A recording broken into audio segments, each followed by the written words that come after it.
Welcome to the Holy Land Dispatch podcast.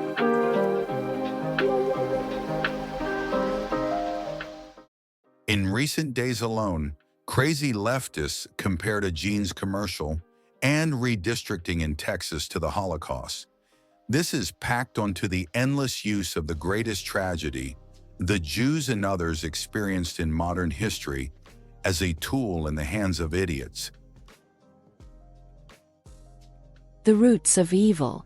Remember when Trump held a rally in Madison Square Gardens, and all mainstream media, and as an extension, the whole of social media went absolutely insane with rage? This is the same place where almost 100 years ago, some really stupid people held a different rally, they said. Obviously, Trump is just like the H-Man.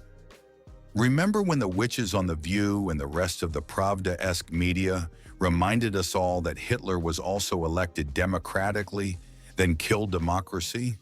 Well, obviously, since Trump was elected democratically, the next step would be to kill democracy.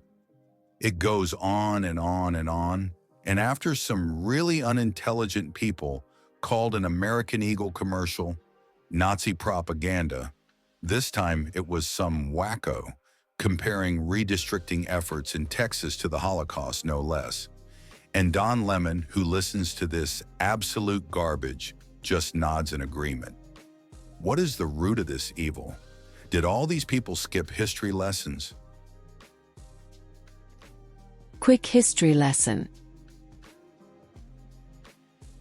Let's review the facts and see how far the left has deviated from any kind of a righteous path.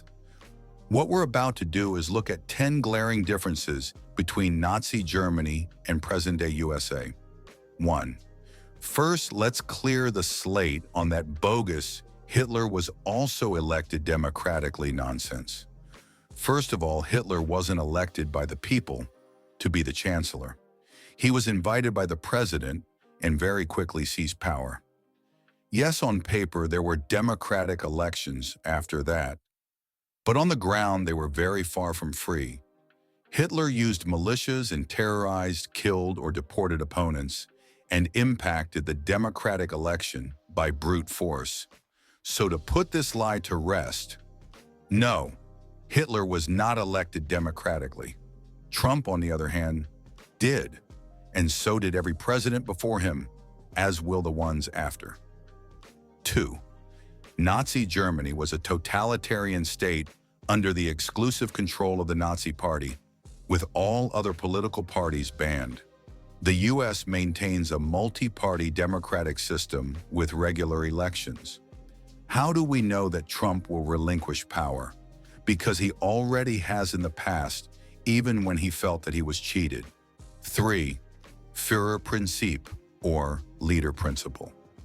Nazi Germany operated under the absolute authority of Adolf Hitler, where his word was law, overriding all institutions.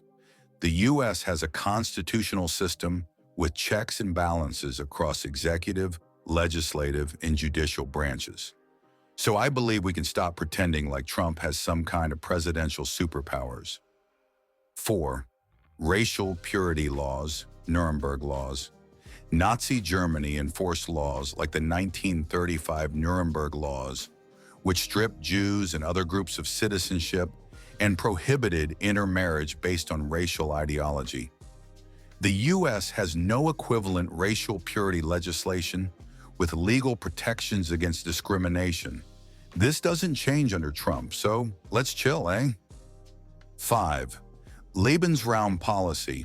Nazi Germany pursued territorial expansion to create living space for ethnic Germans, justifying invasions of neighboring countries.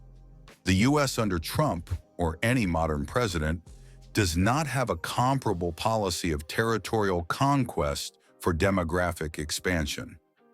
6.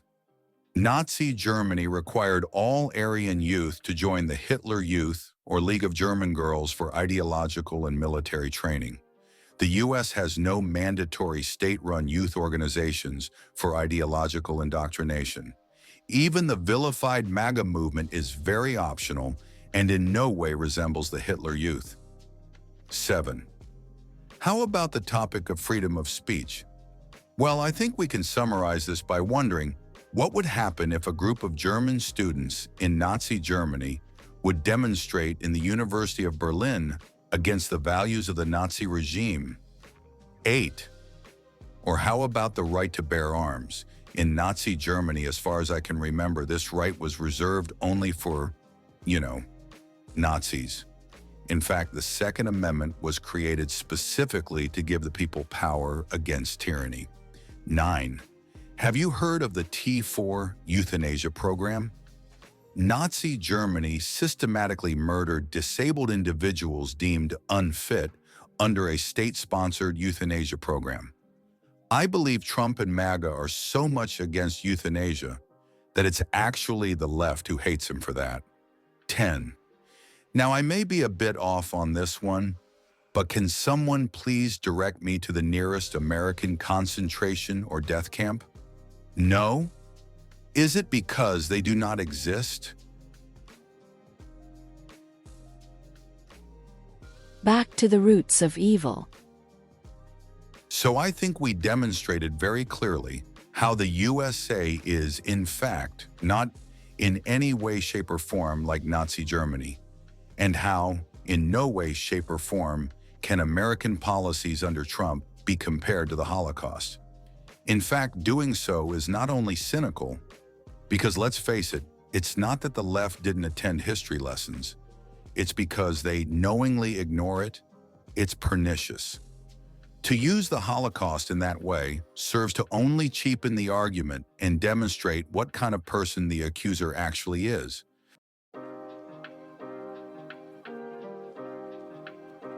Thank you for watching and listening to the Holy Land Dispatch podcast.